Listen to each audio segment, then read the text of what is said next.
પોરબંદરમાં બોટોને ફિશિંગમાં જવા માટેના ટોકન ઇસ્યુ કરવાની કામગીરી બંધ કરાઈ છે, તેમજ ફિશિંગમાં ગયેલ બોટને પણ પરત બોલાવવામાં આવી છે, તો બીજી તરફ પોલીસ દ્વારા બોટોના ચેકિંગની કામગીરી હાથ ધરાઈ છે. જિલ્લા પોલીસ વડા જાતે પેટ્રોલિંગ બોટમાં દરિયાઈ સુરક્ષાનું સુપરવિઝન કરી અધિકારીઓને જરૂરી માર્ગદર્શન પૂરું પાડ્યું હતું. પહેલગામમાં થયેલા આતંકી હુમલા બાદ ભારતે કરેલી એર સ્ટ્રાઇકથી પાકિસ્તાન હચમચી ગયું છે. પાકિસ્તાનનો વળતો પ્રહાર નિષ્ફળ રહ્યો છે. છેલ્લા 24 કલાકથી ભારત દ્વારા સતત કાર્યવાહી કરવામાં આવી રહી છે, ત્યારે દરિયામાં ફિશિંગ કરી રહેલી બોટોને પરત બોલાવવા નિર્ણય લેવામાં આવ્યો છે. પોરબંદર ફિશરીઝ વિભાગના અધિકારી તુષાર કોટિયાએ પરિપત્ર જાહેર કરી જિલ્લાના તમામ માછીમારો એસોસિએશનો તથા આગેવાનોને જણાવ્યું છે કે વર્તમાન પરિસ્થિતિને ધ્યાને લઈને વડી કચેરી ગાંધીનગર દ્વારા માછીમારી બોટોને ટોકન આપવાનું બંધ કરાયું છે, તેમજ માછીમારી માટે ગયેલ બોટને પરત બોલાવવાની સૂચના આપવામાં આવી છે. આથી જિલ્લાના તમામ બોટ માલિકોને માછીમારી માટે ગયેલ તમામ બોટ પિલાણાને તાત્કાલિક નજીકના બંદર પર પરત બોલાવી લેવા ઓનલાઈન ટોકનમાં ફરજિયાત રિટર્ન એન્ટ્રી કરવા જણાવવામાં આવ્યું છે, અને જો કોઈ બોટ માલિક દ્વારા આ બાબતને ગંભીરતાથી લઈ બોટને તાત્કાલિક પરત બોલાવવામાં નહીં આવે તો આવા બોટ પિલાણા માલિક પર કાયદેસરની કાર્યવાહી કરવામાં આવશે તેવું પણ જણાવ્યું છે.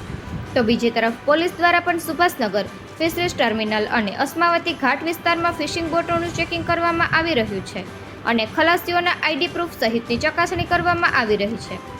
ભારત પાકિસ્તાન વચ્ચે ચાલી રહેલા તણાવભર્યા વાતાવરણમાં પોરબંદર પોલીસ દ્વારા દરિયાઈ સુરક્ષામાં વધારો કરાયો છે. જિલ્લા પોલીસ વડા ભગીરથસિંહ જાડેજા, ડીવાયએસપી સુરજીત મહેડુ સહિતના અધિકારીઓ દ્વારા પેટ્રોલિંગ બોટમાં દરિયાઈ સુરક્ષાનું સુપરવિઝન કરી અધિકારીઓને જરૂરી માર્ગદર્શન પૂરું પાડ્યું હતું.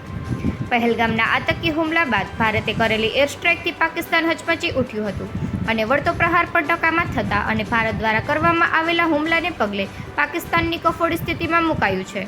ત્યારે બંદર વિસ્તારમાં મરીન પોલીસ અને સ્થાનિક પોલીસ દ્વારા સતત ચેકિંગ કરવામાં આવી રહ્યું છે.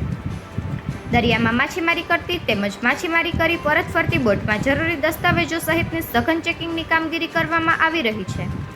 પોરબંદરના સંવેદનશીલ દરિયા કિનારે સતત પેટ્રોલિંગ કરવામાં આવી રહ્યું છે. હાલની તણાવભરી સ્થિતિને લઈ પોલીસ વિભાગ પણ સતર્ક બન્યું છે.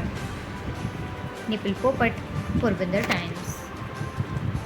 अभी जैसे पोरबंदर की बात करें तो हमारी जो हेड ऑफिस है वहाँ से अभी इंस्ट्रक्शन जैसे मिले हैं कि जो भी फिशिंग बोट्स है उन लोगों के लिए जो नए टोकन इश्यू करते हैं, जो परमिशन है वो भी बंद कर दी गई है, और करीब 1700 के करीब बोट्स अभी फिशिंग में है.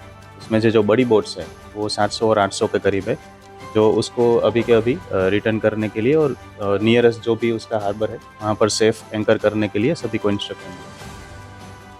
हाँ, अभी हम लोग जैसे यहाँ पर स्थानिक जो बोट एसोसिएशंस है, यहाँ के जो फिशरमैन लीडर्स है, इंडियन कोस्ट गार्ड है और इंडियन नेवी, उन लोगों के साथ में हम लोग कोऑर्डिनेट करके ये काम करेंगे.